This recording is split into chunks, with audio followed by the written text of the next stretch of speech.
Баярлалаа. За баярлалаа. Гишүүдтэй энэ шөнийн мэндийг хүргье. За үнэхээр одоо улс орны эдийн засаг, ялангуяа банк санхүүгийн асар хүнд хямралтай үед барьцаахан нэр дэвшигч Монгол банкны ерөнхийлөгчийн ажлыг авах гэж байна. Тэгээ олон асуудлууд хөндөгдөж яригдлаа. Би нэг зүйлээр төвлөрч одоо саналаа хэлье гэж бодсон юм аа.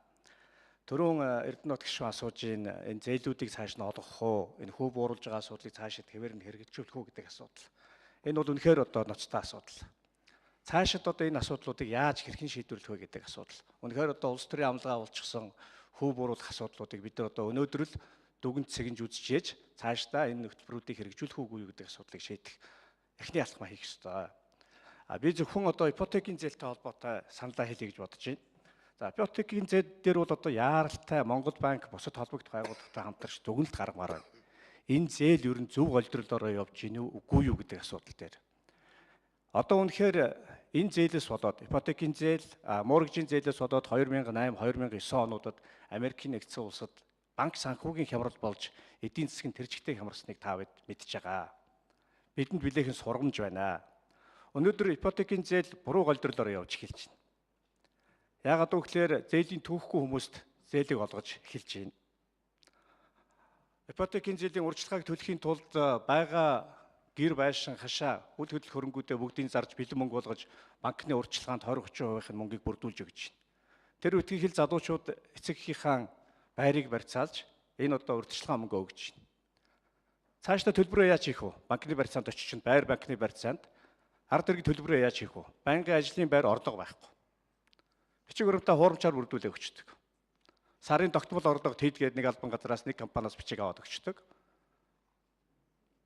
Урьдчилгаагаа төлж байгаа байдал нь түрүүний нэг хэлдэг хэлбэрээр хийждэг.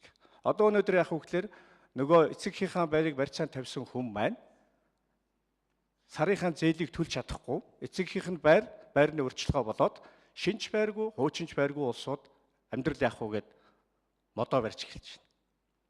Энэ асуудал ужиграх юм бол үнэхээр одоо банк санхүүгийн ноцтой хямралыг дагуулнаа. Тийм учраас энэ асуудал дээр Монгол банк бусад холбогдох байгууллагуудтай хамтарч тодтогч хэлье. Яаралтай дүгнэлт гаргах ёстой. Энэ моргижийн зээл буюу ипотекийн зээлийг цаашид олгох нь зүйтэй юу үгүй юу? Одоо байгаа байдал нь ямар байна? Ямар хүндрэл бэрхшээлүүд учирч байна? Энэ асуудал дээр бид нар онцгой анхаарч ажиллахгүй бол цаашдаа нэг л өдөр харангад илдэж эдийн засаг маань бас л одоо хүндрэл дээр улам том хүндрэл дагуулах. Ялангуяа энэ арилжааны банкнуудын дампуурлын Америкт ерөөсөө дампуурсан гол шалтгаан тэр шүү дээ. Энэ яг үгээр зах зээл хөгжсөн оронд боловсронгуй болцсон газар байнгын орлогын их усүртэй хүмүүст олгогддог л одоо ийм орон сууцны болон бусад эд хөрөнгийн барьцааны л одоо зээлийн үйлчлэгээ шүү дээ. Гэтэл энэ яг үгээр тэр хөгжсөн зах зээл дээр арилжааны банкуд одоо татаж унгаах хэмжээнд хүрсэн ийм одоо сургамж байгаа учраас энэ асуудал дээр одоо Монгол банкыг одоо онцгой анхаарч ажилласаа гэж ингэж хүсэж байгаамаа.